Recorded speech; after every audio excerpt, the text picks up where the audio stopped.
حضرت خواجہ غریب نواز سید معین الدین حسن سنجری چشتی اجمیری رحمۃ اللہ علیہ۔ سفر ہند کے دوران آپ کا گزر علاقہ سبزوار سے ہوا۔ وہاں ایک باغ میں، ایک گارڈن میں آپ نے قیام کیا۔ اس کے بیچ میں بڑا خوبصورت ایک حوض تھا، تالاب تھا۔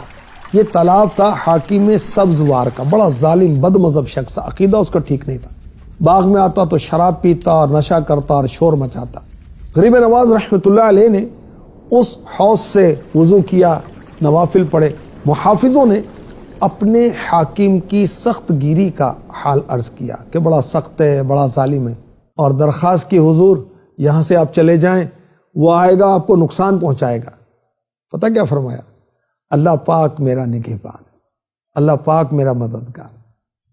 اسی دوران وہ حاکم پہنچ گیا، سیدھا حوض پر آیا اور اس نے دیکھا کہ عیش و عشرت کی جگہ پر ایک اجنبی درویش ہے، تو وہ تو غصے میں آ گیا، لال پیلا ہونے لگا غصے میں۔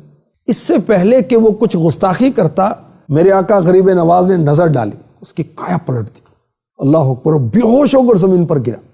خادموں نے منہ پر پانی کے چھینٹے مارے، جیسے ہوش آیا تو آپ کے قدموں میں گرا اور توبہ کی گناہوں سے، برے عقیدے سے، اور آپ کا مرید ہوا، اور سبحان اللہ اس نے ظلم و جفا چھوڑ دیا اور ساری دولت جو ظلم سے لوٹی تھی اصل مالکوں تک لوٹا دی۔ سبحان اللہ، آپ کی صحبت میں رہنے لگا، اور کچھ عرصہ آپ کی صحبت میں رہا تو میرے آقا غریب نواز نے اس کو خلافت عطا فرما دی اور وہاں سے تشریف لے گئے۔ سبحان اللہ۔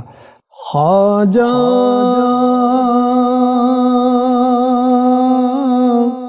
میرے خواجہ، میرے خواجہ، خواجہ میرے خواجہ۔ آپ کا نام ہے حسن، آپ ہیں نجیب الطرفین، حسنی حسینی، یعنی والد اور والدہ دونوں کی طرف سے آپ سید ہیں، اور 537 سنہ ہجری بمطابق 1142 سنہ عیسوی میں سجستان یا سیستان کا علاقہ، یہ پاکستان اور ایران کا بارڈر ہے، وہاں پر سنجر میں آپ کی ولادت ہوئی۔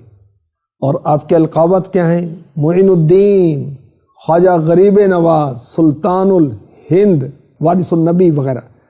آپ کا سلسلہ نسب جو ہے وہ کیا ہے؟ سبحان اللہ، سید معین الدین حسن بن سید غیاث الدین حسن بن سید نجم الدین طاہر بن سید عبدالعزیز۔ ایک مجذوب بزرگ جو ہیں ان کا نام تھا حضرت ابراہیم قندوزی رحمۃ اللہ علیہ، ان کی آپ نے خدمت کی۔